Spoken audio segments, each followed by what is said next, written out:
ये जो आप यहां देख रहे हैं ये आज से 25 बरस पहले, और ये जो देख रहे हैं ये नेशनल हाईवे 1A है। दरअसल यहीं पर किस तरह से घुसपैठ हुई वो कहानी भी आज से 25 बरस पहले जब उत्तरी कश्मीर में हुई वो हम आपको यहां पर बता रहे हैं। और श्रीनगर जो राजधानी अगर बात यहां पर करें तो ये लॉजिस्टिक हब भी आप इसको यहां पर कह सकते हैं, और पूरा एक तरह से आप कहिए कि ये केंद्र दरअसल है। और इस पूरे नेशनल हाईवे 1A को आप ये देखिए कि 18,000 फीट की ऊंचाई पर जो चोटियां हैं उस पर घुसपैठ कर ली गई। किसके द्वारा घुसपैठ की गई है? जो पाकिस्तानी सैनिक थे वो वहां जाकर घुसपैठ कर लेते हैं। और ये देखिए अगर हम आगे बढ़े श्रीनगर के नजदीक यहां पर सोनमर्ग अगर आप देखें, और फिर उसके बाद द्रास जो ये पूरा केंद्र और जो पूरी रणनीतिक चोटियां टाइगर हिल और तोलोलिंग की अगर हम बात करें, शायद नाम भी नहीं सुना होगा उस वक्त वहां पर, अगर इन पहाड़ियों की हम इन चोटियों की अगर यहां पर बात करें तो फिर उसके आगे बढ़े तो आप ये देखिए कि ये 1A जो है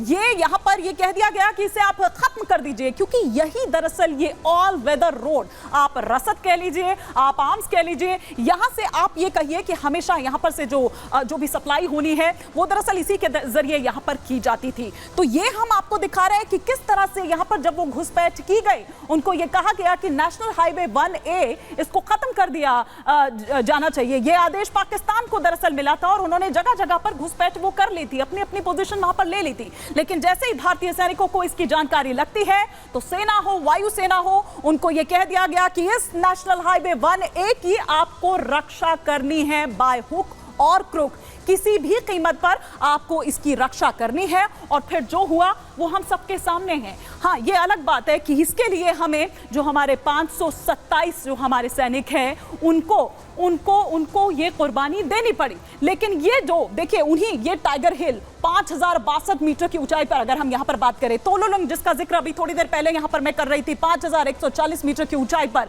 ये वो चोटियां हैं, ये वो रणनीतिक चोटियां हैं। और काक्सर की बात करें, करगिल जो मेन आप यहां पर ये कहिए, और वो जो शहीदों के लिए जो स्मारक बनाया गया है आज जहां प्रधानमंत्री नरेंद्र मोदी पहुंचे थे वो यही करगिल है, ये बतालें, ये वो पूरी और लेह साथ ही साथ यहां पर। तो ये हम पूरा आपको बता रहे हैं कि किस तरह से दरअसल ये पूरी कहानी थी, किस तरह से 18,000 फीट की ऊंचाई पर उन चोटियों पर अलग अलग जगहों पर ये पूरा वो ये हाईवे है जिस पर वो घुसपैठ की जाती है। और फिर उसके बाद किस तरह से यहां पर जो भारतीय जवान है मोर्चा संभालते हैं। लेकिन एक शख्स ऐसा भी था जिसने इस घुसपैठ की जानकारी दी कि पाकिस्तानी जो सैनिक है वो घुसपैठ कर चुके हैं। ताशी नामग्याल क्या कह रहे हैं, आइए आपको सुनवाते हैं। ताशी जी, आपने क्या देखा था 1999 में जिसके बाद सेना को जानकारी दी थी? जी, तो मेरा यह गुम हुआ था मैडम जी, तो यह को ढूंढने किया था तो मेरे पास बिनोकुलर था, तो हमारे गांव का नाला एक बड़ा वहाँ गया तो मैं एक बरारू बोलते हैं नाम बकरी रखने का, वहाँ देखा तो कोई ऊपर बर्फ ज़्यादा था टॉप में, तो नीचे हरियाली घास निकला हुआ था। तो वहाँ रास्ता के जो बर्फ के बीच में रास्ता जैसा नज़र आया तो मैंने वहाँ से देखते देखते कि बंजू टॉप में हमारे पहले दादा दादियों ने दिव्य दीप्तों को मनता था वहीं, तो वहाँ 6 बंदे नज़र आए मेरे को।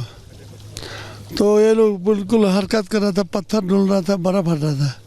तो फिर मैं हैरान हो गया, तो वहाँ 5-10 मिनट तक मैंने देखते हुए फिर वापस आ गया।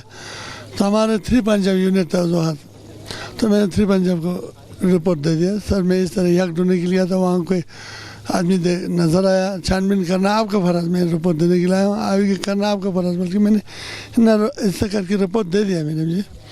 तो मैंने रिपोर्ट देने के बाद 8 दिन में लड़ाई शुरू हो गया। और आइए अब आगे बढ़ते हैं अपने नेक्स्ट सेगमेंट की तरफ और बात करते हैं मैदान तू पहाड़ पानी की दहाड़।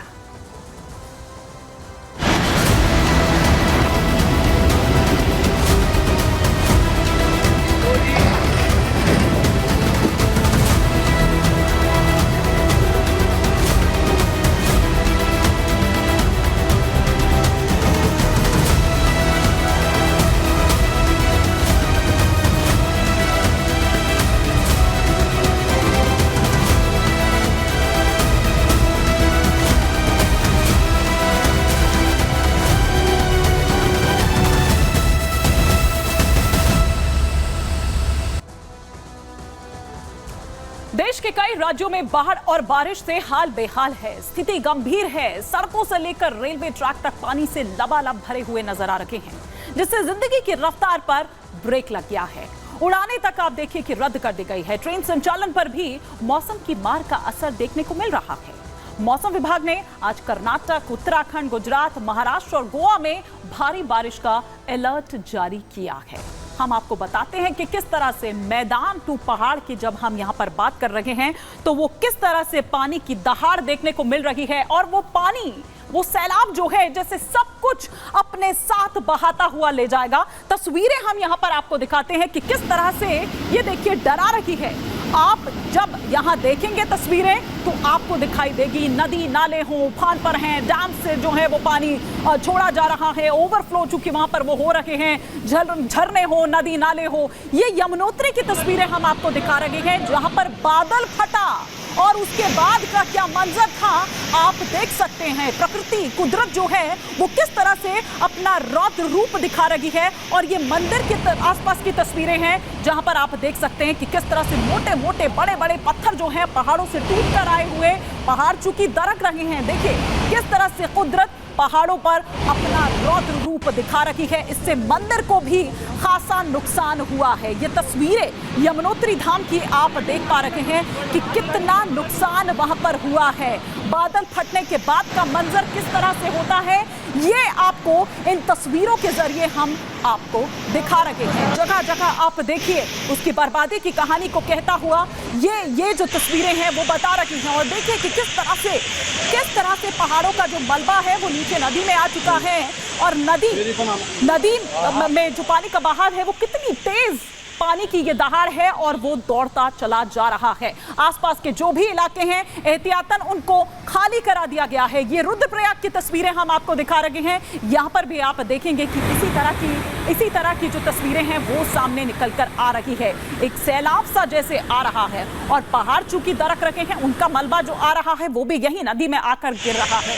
और जो वहां पर लोग फंसे हुए हैं, यात्री फंसे हुए हैं, उनका रेस्क्यू किया जा रहा है। और ये तस्वीरें हम यहाँ पर आपको दिखा रहे हैं कि किस तरह से कुदरत का कहर जो है वो देखने को मिल रहा है। उस पर क्या इंसान हो, क्या मवेशी हो, हर कोई कुदरत के उस कहर के आगे बेबस नजर आ रहा है। कहीं कहीं पर स्थिति इस तरह की है कि सेना को मोर्चा संभालना पड़ा है, सेना को उतारना पड़ा है रेस्क्यू ऑपरेशन के लिए। वहां से लोगों को रेस्क्यू किया जा रहा है। ये अलग अलग तस्वीरें, और ये देहरादून की तस्वीरें आप यहाँ पर देख पा रहे हैं कि किस तरह से रिस्पना नदी जो है वो उफान पर है। ये तस्वीरें देखिए, वहां पर वाहन जो खड़े हैं तैर रहे हैं, वो इस तरह से लग रहा है कि तैर रहे हैं। ये रिस्पना नदी की तस्वीरें, कॉलोनियों के बीच में पानी घुस चुका है। इस नदी का, रिस्पना नदी का पानी जो है वो कॉलोनियों में, लोगों के घरों तक वो जा चुका है। अब लोग ना घरों पर रह पा रहे हैं, ना घरों से बाहर निकल पा रहे हैं। ये चमोली की तस्वीरें आप देखिए कि जब वहां पर भूस्खलन होता है, पहाड़ दरक रहे हैं, खिसक रहे हैं, वहां किस तरह की तस्वीरें सामने निकल कर आती है। वो मलबा पूरा नीचे नदियों में आता है और फिर किस तरह से वो रूप वहां पर देखने को मिलता है नदी का, क्योंकि पानी तेज बहाव के साथ वहां पर आ रहा है और सब कुछ जैसे अपने साथ बहा कर ले जाने को जैसे वो आतुर हो। ये तस्वीरें हम आपको दिखा रहे हैं उत्तराखंड के चमोली की। तो ये पहाड़ों का हाल, जहां पर बाढ़, बारिश, भूस्खलन, किस तरह से पहाड़ दरक रहे हैं वो हम आपको दिखा रहे हैं कि किस तरह की तस्वीर सामने निकल कर आ रही है। बस स्टेशन के पास जो हाईवे है वो भी दरअसल वहां पर बंद हो गए हैं। एक जगह से दूसरी जगह, जो गांव हैं जो काफी दूर एक जगह से दूसरी जगह जाने का जो संपर्क है वो टूट चुका है। तो लोग परेशान हैं कि आखिर करें तो क्या करें, जिस तरह का ये जल प्रलय जो है वो वहां पर देखने को मिल रही है। और अब बात करते हैं पुणे की। यहां भी जलगदर जो है वो देखने को मिल रहा है।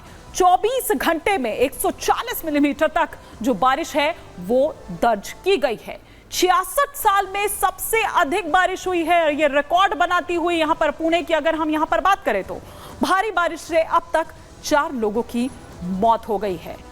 4 लोगों की मौत हो गई है। ये हम आपको पुणे से जो तमाम जानकारी निकलकर सामने आ रही है वो सिलसिलेवार तरीके से आपको बता रहे हैं कि उफान पर मुथा समेत जो कई नदियां हैं वो हैं।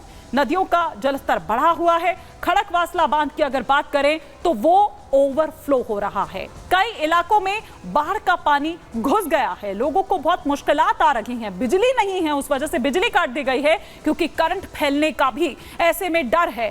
सेना ने मोर्चा संभाला हुआ है, एनडीआरएफ कर रही है नाव से लोगों का रेस्क्यू। 200 से ज्यादा लोगों का अब तक रेस्क्यू किया जा चुका है, उनको सुरक्षित स्थानों तक पहुंचाया जा चुका है।